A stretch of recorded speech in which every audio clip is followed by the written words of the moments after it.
Herkese biter olmaya adın sonu, her nefeste Allah adın devdar.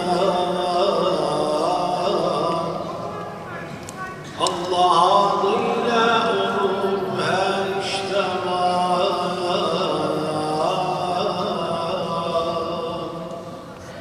İsmi Pakin pak olur zikir eyleyen her murada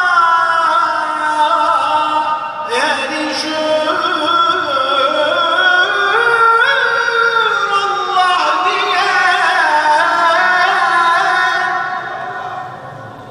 ola kim rahmet kılar padişah, ol kerim ol rahim ol ilah, birdir ol birliğine şek yoktur.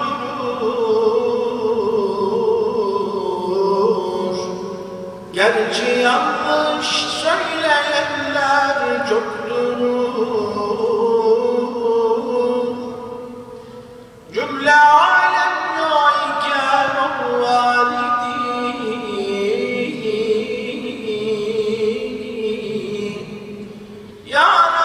yaratılmıştan da nice validi.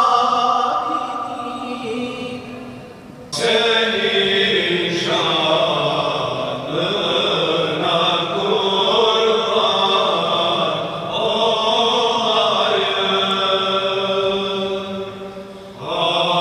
alemin canı olan canına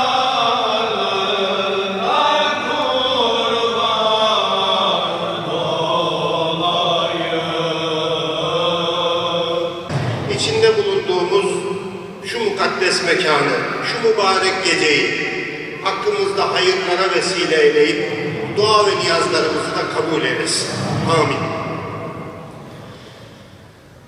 Muhterem cemaat-i Müslümin, kıymetli din kardeşlerim, Allah-u Teala Hazretleri ilk insan Adem Aleyhisselam'ı yarattığı günden beri insanlığa doğruyu, iyiyi, güzeli ve dünya ve ahiret saadetini yakalayacakları örnekleri gösterebilmek için peygamberler göndermiştir.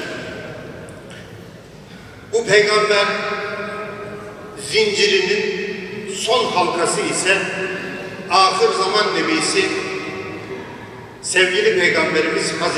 Muhammed Mustafa sallallahu teala aleyhi ve sellem Efendimiz'dir.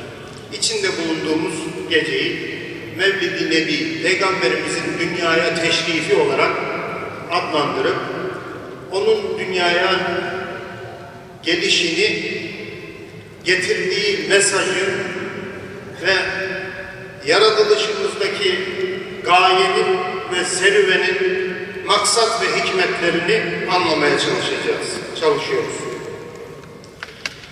İlk peygamberden itibaren gelen bütün peygamberler ahir zaman nebisini müjdelemiş ve bütün insanlık onun gelişiyle birlikte Allah'ın rahmetinin yeryüzünde tamamlanacağına inanmıştır. Öyle ki geçmiş ümmetler arasında peygamberlerden ahir zaman nebisinin ümmeti olma duasını eden bile peygamberler olmuştur. Aleyhisselatü Vesselam Efendimiz öyle buyuruyor. Diyor ki ben babam İbrahim'in duası İsa'nın müjdesiydi. Bütün peygamberler sevgili peygamberimizin gelişini müjdelemişlerdir ki satır satır, dakika dakika, an be an kayda alınmış, saklı gizli hiçbir şey kalmamış bir hayatı yaşamıştır. Her anından öğrenebileceğimiz bize örnekler mevcuttur ki bu sayede İslamiyet'i daha iyi anlayabilir, daha iyi yaşayabiliriz. Ya Rabbel Alemin, şu anda sevgili Habibin Hazreti Muhammed Mustafa sallallahu teala aleyhi ve sellem Efendimizin doğum anına hürmeten kıyama kalktık. Ya Rabbi bu kıyama kalkışlarımızı, tazim ve tekrimatlarımızı, tahiyyat-ı kiramlarımızı, salat ve selamlarımızı kendilerine arz ediyoruz. İkram eyle ya Rabbi. Ya Rabbi ümmeti olabilmeyi, onu tanıyabilmeyi, o Resulüne hakiki manada yoldaş olabilmeyi, onun ahlakıyla ahlaklanabilmeyi, Hazreti Kur'an'ı yaşayabilmeyi, gerçek anlamda da sana kul olabilmeyi cümlemize nasip eyle ya Rabbi.